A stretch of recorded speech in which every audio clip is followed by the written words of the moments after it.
Hello friends, welcome to my channel, Saddle Up in the Bluegrass. My name is Brenda Stewart and I'm so happy to have you here today. Has your boss told you that you might be moving to Lexington? Or is your wife asking you to move closer to family and you're thinking about moving to Lexington, Kentucky? Well, today I have the opportunity to give you insights on what it's like to live in Lexington, Kentucky. Let's start with the pros because I like to do the good first. Number one, the job market. Everybody's concerned if I get there and something should happen, would I be able to find a job? Well, the job factors in Lexington are very, very diverse. When I first got into real estate, I worked for a company that did nothing but relocation. And I'm from Lexington, and I could not get over all the companies I had never heard of that was moving people to Lexington, Kentucky. But nonetheless, we've got, unless you're doing a little niche type job, there's probably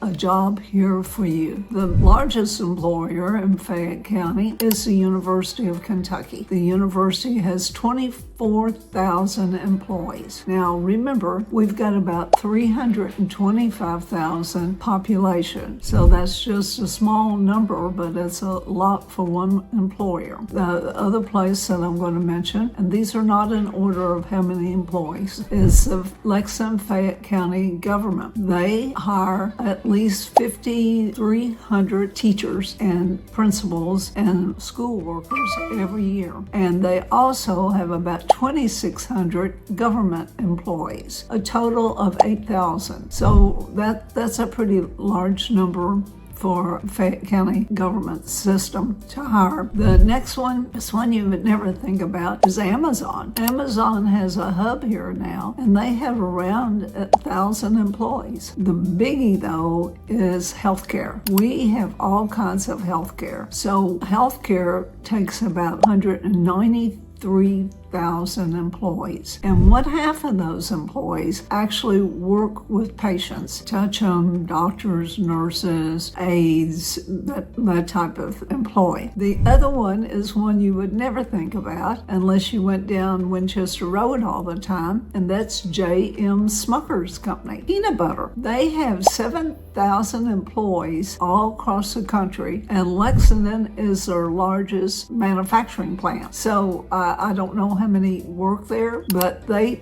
have a total of 7,000, so I'm sure there's a large number that work for this peanut factory. The other one is Big Ass Fans. They started here in Lexington, and they have about 1,000 employees. Now, Lexmark, which used to be IBM, then it became Lexmark, and now it is getting ready to sell to Xerox. And so they have a lot of employees. Not as many as when they were IBM, but they still keep a presence here. The other one is the horse industry. The horse industry brings in $6.5 billion of state, and a lot of those horse workers actually work in Fayette County, and it's between 60 and 79,000 employees that work with these horses in the state. So one feeds off the other. I mean, besides being somebody that works with the horses, you've got your veterinarians, you got your places that feed them, you've got the jockey club that makes sure they're registered. So there's all kinds of jobs associated with the horse or equestrian industry. Tourism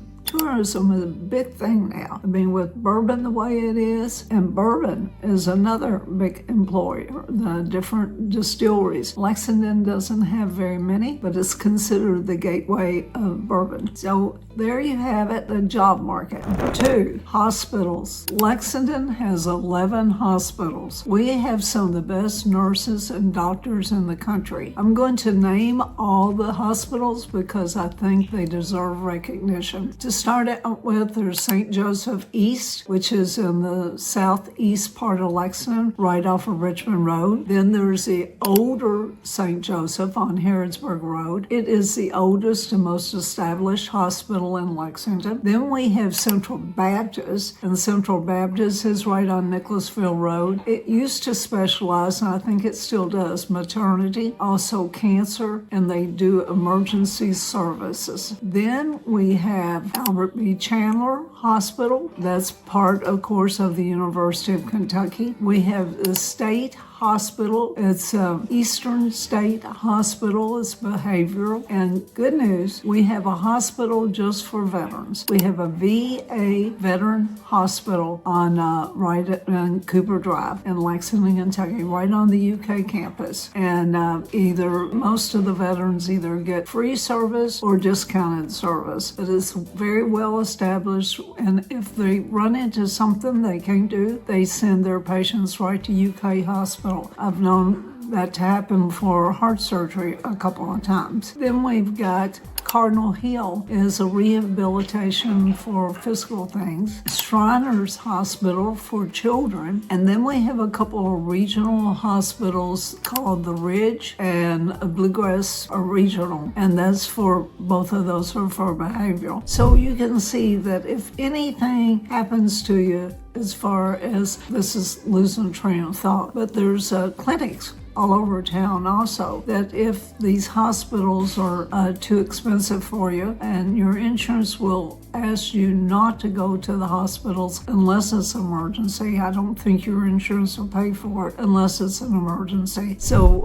but there's a lot of clinics around that you can go to. So you don't have to worry about getting sick, and you don't have to worry about the transportation particularly. Number 3 is the cost of living. Lexington is a little more expensive than living at some, not all, but some of the counties around Fayette County. However, it's 6% lower than the national average, and taxes are half of what they are in many places. Taxes here are 1.26 per hundred. So I went with some friends one time to Salem, and the realtor was driving us around, and it was a little house that was, it wasn't little, it was a nice home, but the home would have cost about $250 in Lexington, and it was $650, and the taxes were $12,000. I would have had a heart attack, but anyway, the taxes here are 1.26 per hundred. Now, that is if you're living in a house that has all the major utilities: garbage pickup, sidewalks, obviously electric, sewer, city sewer. That's the highest rate that you can have this year. It does change every year. It goes up a little bit. I think about 3% every year. I think this year it went up 2.5%, but it does go up a little bit every year. Now, number 4, drum roll. We're a small town, 325,000 can participate in. There is a strong sense of community in Lexington, Kentucky. Now, let's get on to the cons. Well, I don't feel like there's many cons in Lexington. It's because I've been here a lot, and because I haven't really ever lived in a big city, but a big metropolitan city. One of the first things that comes to mind that is a con is the fact that our weather, even though I told you in another clip that the weather is great because it's got 4 seasons, you never know what to expect out of these seasons. This winter was really bad. We had a lot of snow and we had ice storms. The only thing I could see good out of that was hopefully the kill off bugs, so we won't have as many bugs in the summertime. The other thing is, in Lexington, you almost have to have your own car. Especially, you can't live in the suburbs without having your own car. It would be cheaper to have a driver than not have access to your own car. You cannot depend on the transportation downtown because they just barely go into the neighborhoods, and a lot of neighborhoods they don't go into. So in Lexington, you have to have your own transportation. They also have Uber and Lyft, and of course, you know, you have to pay for it, and it's not cheap. Now, there's one service that might not have heard of, and if anything at all, this video might give you insight to call these people. If you're over 60 or have eyesight impairment of some sort, you can call. It's called ITN. It's a service that helps, they call elderly people. They'll come pick you up. If you want to go get your hair done, they take you. They wait while you're doing your hair and they'll bring you home. If you want to go to a doctor's appointment, the same thing. So it's a really good service that Lexington has. There is a charge for it, and it just depends on where you go and how long you stay, I guess. But it is good to know that you can call somebody like that and have them come talk to you and take you places. The other thing is the pace of life.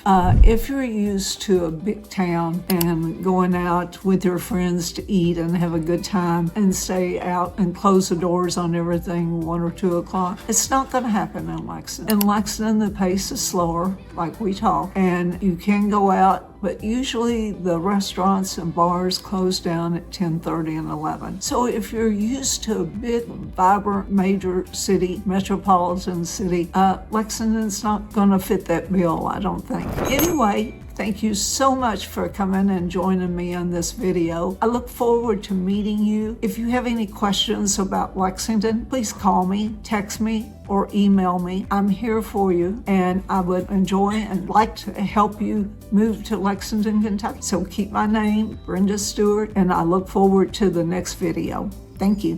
Bye.